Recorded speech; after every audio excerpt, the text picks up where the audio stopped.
Hey everybody, today this video is sponsored by Keck Wavetable Live Pack. That's a live pack that I made, so it's sponsored by me.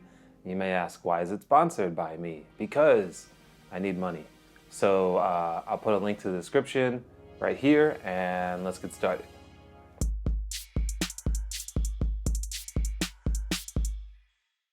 Today I'm starting a series called Behind the Scenes where I'm going to just go behind the scenes of some of the stuff that I've written.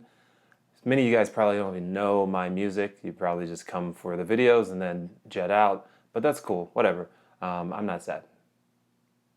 But whether or not you know these songs or not, there's some things in there that I just wanted to share that may be really cool to you. Just going into some of my productions and rummaging around and showing you, how I got the sounds that I made and how I put everything together.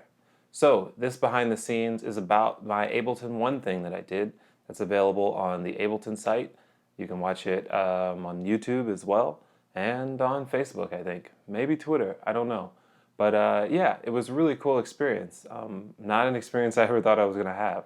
Maybe one day I'll go into my whole process of how I even got into Ableton Live and how I became a certified trainer and all that crazy madness and LA and all that. But it started, I think, in 2016, something like that. They started doing the one things, and I immediately was like, I want to do a one thing. I didn't know what I wanted to do for the one thing, but I wanted to do a one thing. I thought it would be cool to share some knowledge. It would be cool to get my name out there. And also, I think it would just be cool to get on the Ableton site. There's nothing more cool than getting on a DAW or any type of Gears website that you use. It's a win-win for the company and for you. So I'm good friends with the West Coast brand manager, so I messaged him and said, hey, I'd like to do a one thing. And he said, cool, let me find out. He gave me the information. I messaged them. They said, we're not looking for anybody at this time. I once again got sad. But in 2018, they contacted me. They said, hey, we want you to do the one thing. We're going to be in LA. We're going to come through your apartment and film you. And I was super excited. The thing is I didn't know what to pitch. I had a bunch of ideas, but you don't want to pitch 3 bad ideas. So I chose 2 simple ideas and one really insane idea. The 2 simple ideas, one of them ended up being done in the batch of the LA one, so I'm glad they didn't choose that. Another one, I don't even remember what it was. And the last one was sampling yourself. It's something that I started doing probably about like 2015, 2016, just in small measures of writing different lines and then chopping it up. So I thought that would be cool to share with people since most people think of sampling, think of other people's works. So the one that they picked, you could tell that the original idea was pretty much what came out. I changed a little bit because I actually had to create it on the fly, which leads me to the recording. So let's head over to the project and check out exactly how I put it together. Okay, so we're in here in my one thing track, and these are the original 3 tracks that I work with. You saw them in the video, but I just wanted to show you. So it's my 5-string bass going through the Ampeg SVX 2 B15 heritage model. So getting that kind of 60s tone. Nothing special. And then in the keys, I have the lovely suitcase piano that comes standard with Suite. And on the drums, I have the 70s Abbey Road drummer because I love 70s drum sounds. And yeah, that's pretty much it. And what I ended up doing was I just ended up tracking this out. So that wasn't on, but so when I tracked it out, I added a couple of things, nothing super special. You probably can't even tell that much, but I put Soundtoys Radiator. You could definitely hear the vinyl distortion, a little bit of saturation, a little bit more saturation, and the Slate tape machine. So if I play this,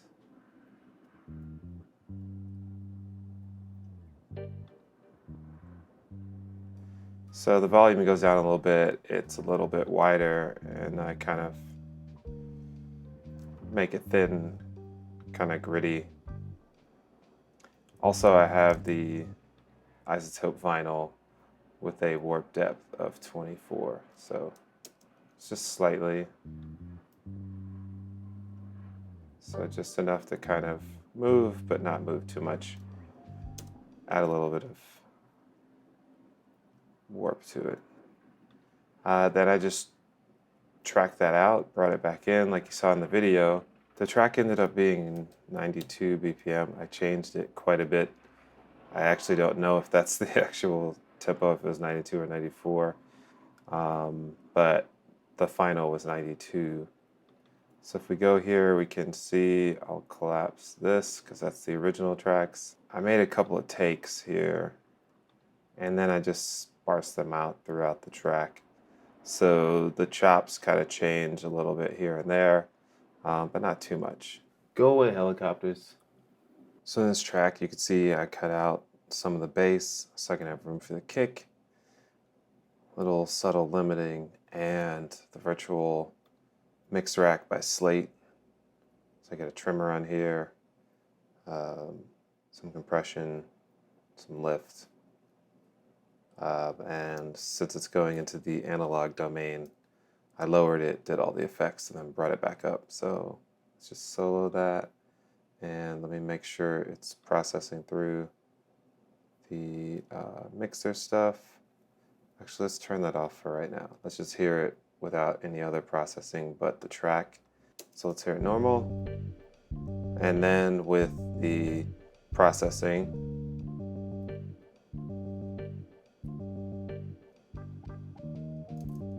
so that was the main thing. And then after that, I just use some Live 10 drums.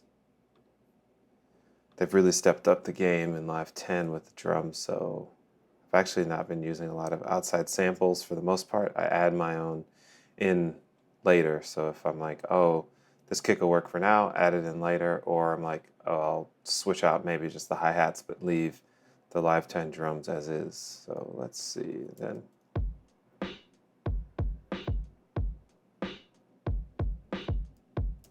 And then there's this one.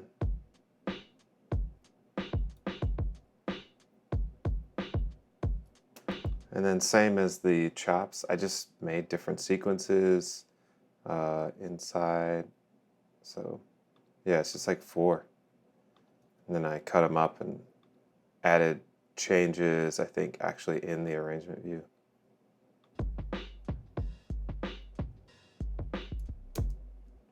And then this little, ARP here is just an operator I made, really simple, nothing crazy. And Native Instruments phase going into echo. Again, virtual mix.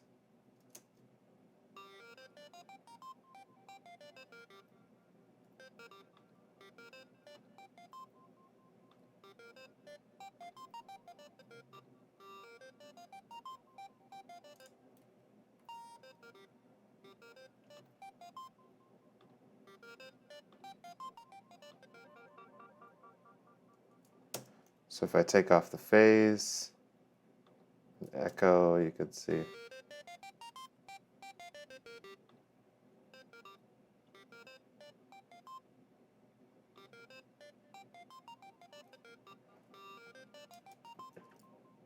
Just kind of nice, kind of flowy, cascading sound.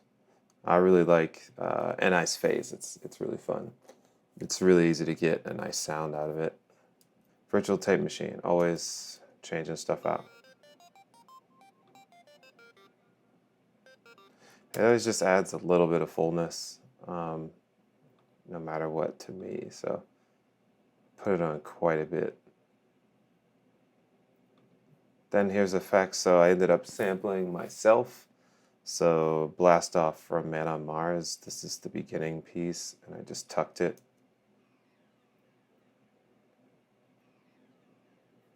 Very simple. Boosted it, auto pan, frequency shifter.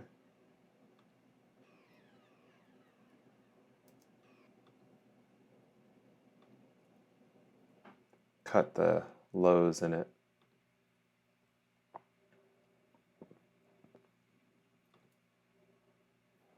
Then this is my cymbal sound that I use a lot. Actually, I have 3 of them. Yeah, it's like sometimes you do stuff you don't remember. You're like, oh, 3, okay. Let's see how it sounds. Ah, kind of a stereo vibe. Ah, that's where it is. Supercharged it.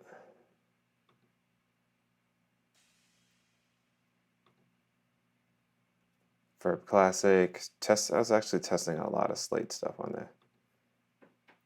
Shelf. Low shelf on it. Yeah, got rid of some of that body. So you can just focus on the clash.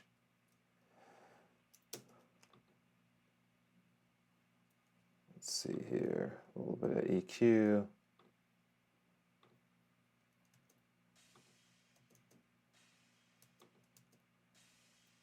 Yeah, so that's kind of popping up more of that nice sparkle. Really overdriving that. This is really cool. And then tape machine. Now let's do it real quick.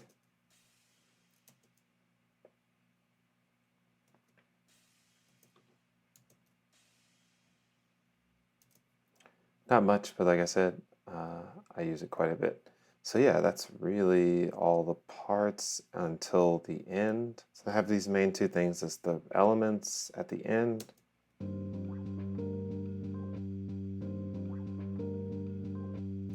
So that just rolls, and then these pieces in here.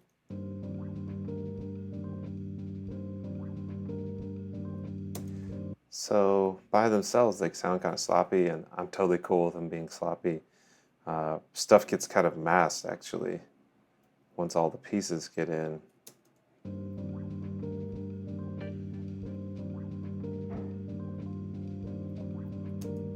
Let's do some of these one at a time.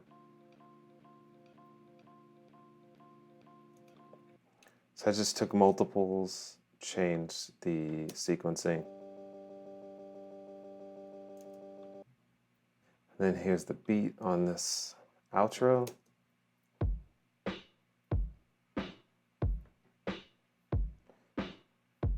And I didn't change anything. Oh, did I on the drums? Yeah, mix rack. A little bit crunchier. Boxier. Got a little bit more boxier sound there. More crashes.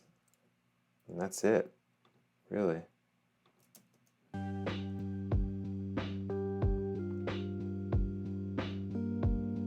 Well, besides this part here, this is 2 things: start chords, Ableton Live, and the clavinet V by Arturia. This part here, nothing special. It's straight up from the 2 presets. Didn't change anything. Just played the lines, and that's it. So all this really comes together totally here in the master chain. So the whole time this has been off. So if I play the track, then if I turn on the master, so obviously that's way louder and crisper and brighter and all sorts of things. So let's kind of look through these really quickly. Virtual bus rack to kind of catch these little peaks and stuff here. I'm going to turn all these off. We'll go by one by one. So let's knock it off total like 3 or 4 dB. It's also adding color. These alone, if you don't even change them, like add a lot more highs. So then here we got Ozone 6 here that I got for free for my DubSpot days.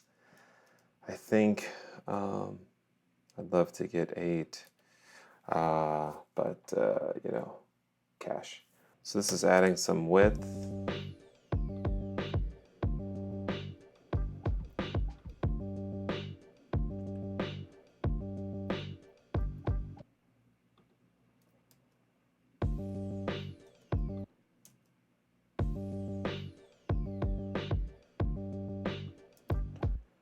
So this is adding a little bit of width here. I did these all kind of separately. Sometimes I like doing that. This is some compression and EQ.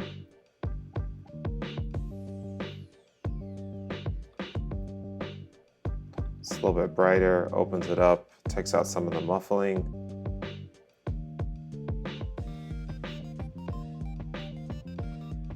And we get the virtual mix bus. So this is adding some more highs.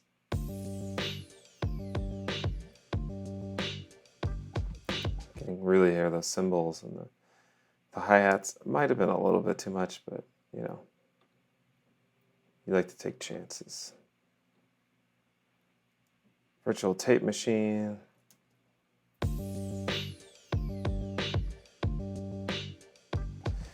So that's the thing about the tape machine. Like, I remember Daddy Kev showed me this.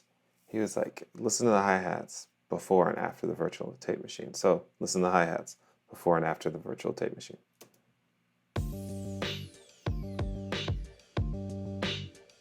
See how it like takes off all that crispiness, that digitalness and all that. So threw that guy in there. Don't think I was using that. Maybe I was. Oh yeah. Send the bass mono.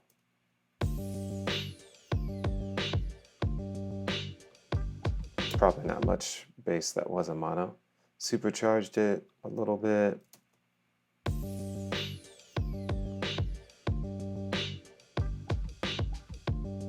There's a little bit of roughage thrown in there with that. Nothing huge. EQ bump here in the lows, taper off, get rid of some of those crispies.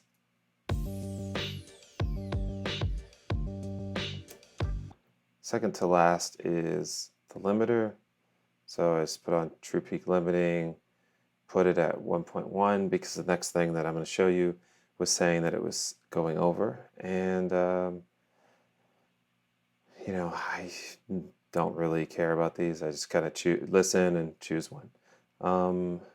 So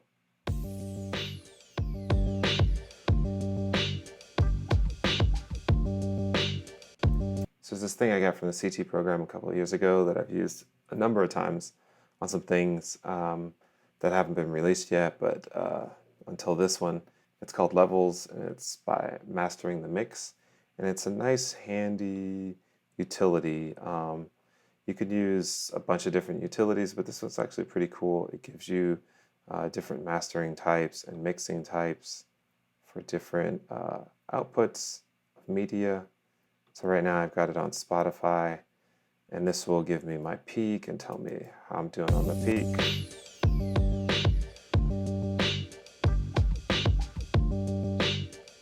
I can switch it to mono, check my stereo field. So if the light is green, the trap is clean. If it's red, you're dead. So you can check the bass and see like if there's any kind of bass lurking around somewhere. Your dynamic range. Your LUFS, which I'm just now learning about. Red means recording. It did a really good video on it, and so this actually came in the 2.0 version. I based mine just off of peak, so mine's a little bit hot in the LUFS, but you know, you can go in and kind of tweak everything. They have information also on how to solve some of these problems, how to go through and get your LUFS right, get your stereo field right. As you could see, the +1, -1's over here. It's a pretty nice thing revolving around the circle. So if you're in the market for some sort of metering, this is a really nice thing. I don't know how much it is, but yes, it's really cool. So in the end, I don't even know why you would ask this question, but was it worth it? Of course it was worth it. What was the impact that it had? Like, nobody's like hitting up my Bandcamp or my Spotify or anything like that, so it didn't really like help my music sales. I released that track. Not a lot of people that clicked on it, downloaded it, anything like that. But you've got to think long term. you're trying to just build on top of things. They say Rome wasn't built in a day. It also wasn't destroyed. It might have been destroyed in a day, but then when they built on top of it, it got a little bit taller. So, you create work, Not saying that it's trash, but, kind of Rome has its trash layers. But yeah, you build layers, and then you build up to a point to where you kind of sit on a hill, and that's where I'm trying to go. That's probably where you're trying to go. So what I got from that is another piece of the pie to show my legitimacy, to show that I know what I'm talking about, I know what I'm doing, I'm associated with the right people, because whether you like it or not, it's all about perception, and whether you're talented or not, unless people see that talent, or unless people are, co-signing you for that talent, it's kind of hard to really get anywhere. So Ableton definitely co-signed me on that, and really, I was able to take a little bit more than simple idea and do something a little bit more complex. So it really helped my legitimacy for me to be able to prove myself as somebody who knows what they're talking about, has talent. I really want to do something that showed that I wasn't just using a controller. There's nothing wrong with that, but I think we're moving into an age where people want to see more diverse music making, and I wanted to show that side of myself, and it's something that I've been working on for quite a few years. So I accomplished that goal. So no matter what comes out of it, I have that. I actually put it at the bottom of my email, so anytime anybody emails me or I email them, they can see that video and see like, oh man, my dad was like, wow, this is really cool. So I got to impress my dad at least. But that's the goal, and I hope that's the goal for you when you're doing stuff. You want to be able to, what I always say, level up, and to be able to have things that just point to your talents, even if they're instructional. I hope that these videos point to my talent. I hope that when you do things, they point to your talent, and they're not just things done for other people. So, I got a couple of haters from the thing. I got a couple of funny comments. And I got a lot of love, so it's really awesome to be able to do such a thing. And shout out to Ableton, shout out to the Pasadena office, the Berlin office, and just anybody who's kind of helped me along the way. Lamont, who introduced me to a lot of the people at Ableton. So I'm going to put a link in the description, obviously, to the video. I've probably linked it a couple of times over here. I'm also going to link to a collection of company videos that I'm actually in. So that adds more to my legitimacy. Polyverse, Cycling 74, Ableton Live. There may be a couple other things. I can't remember. But yeah, that'll be in the description or up here as well. I'm Josh Spoon, Producer's Kitchen. See you later.